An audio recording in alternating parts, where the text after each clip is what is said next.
Bismillah. Alhamdulillah wassalatu wassalamu ala Rasulillah wa ala alihi wa ashabihi wa man tabi'ahum bi ihsanin ila yaumil qiyamah. Amma ba'd, kaum muslimin, saudara-saudariku yang dirahmati Allah Subhanahu wa taala. Alhamdulillah, puji syukur kita panjatkan kepada Allah Subhanahu wa taala. Salat beriring salam semoga tetap tersampaikan kepada suri tauladan kita Nabi Muhammad sallallahu alaihi wasallam. Pada kesempatan yang mulia ini, insyaallah, saudara-saudariku yang dimuliakan Allah Subhanahu wa taala, sebagaimana yang kita ketahui bahwasanya 10 hari pertama bulan Zulhijjah itu menyimpan banyak rahasia. Di antaranya bahwasanya setiap amal ibadah, amal soleh yang dikerjakan di 10 hari pertama bulan Zulhijjah, pahalanya sangatlah besar, dilipat gandakan oleh Allah Subhanahu wa taala. Banyak beragam ibadah yang kiranya bisa kita kerjakan di 10 hari pertama bulan Zulhijjah.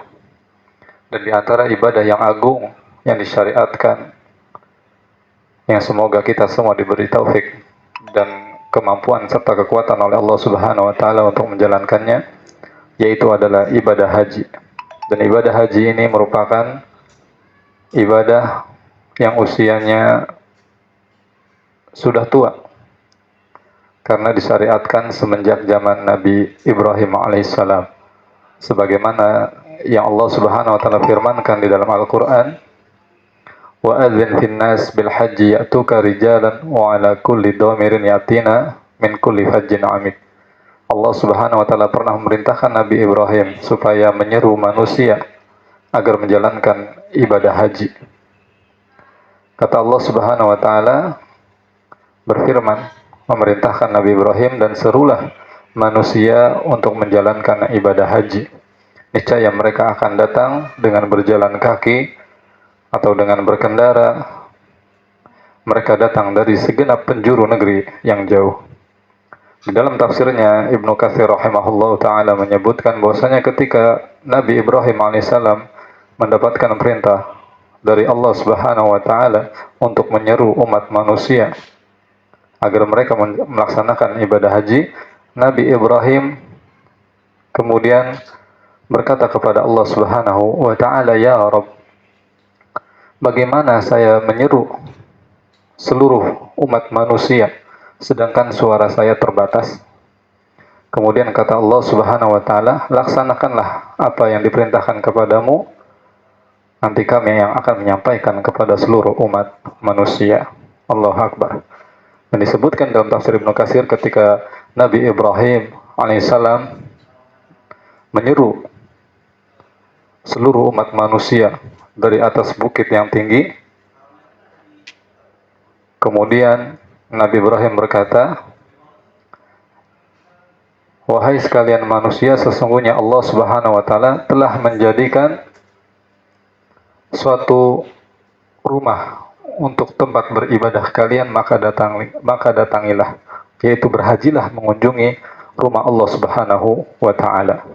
Maka seketika itu setiap gunung, lembah, pohon, dan bebatuan dan segala makhluk yang mendengar seruan Nabi Ibrahim semuanya menyambut panggilan tersebut dengan mengucapkan labbaik Allahumma labbaik, labbaik Allahumma labbaik.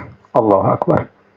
Ini menunjukkan bahwasanya hendaknya setiap kita memiliki mindset dalam pikiran kita, kemudian juga tumbuh niat di dalam hati kita, bahwasanya sejatinya setiap kita ini sudah dipanggil oleh Allah Subhanahu wa taala untuk melaksanakan ibadah haji.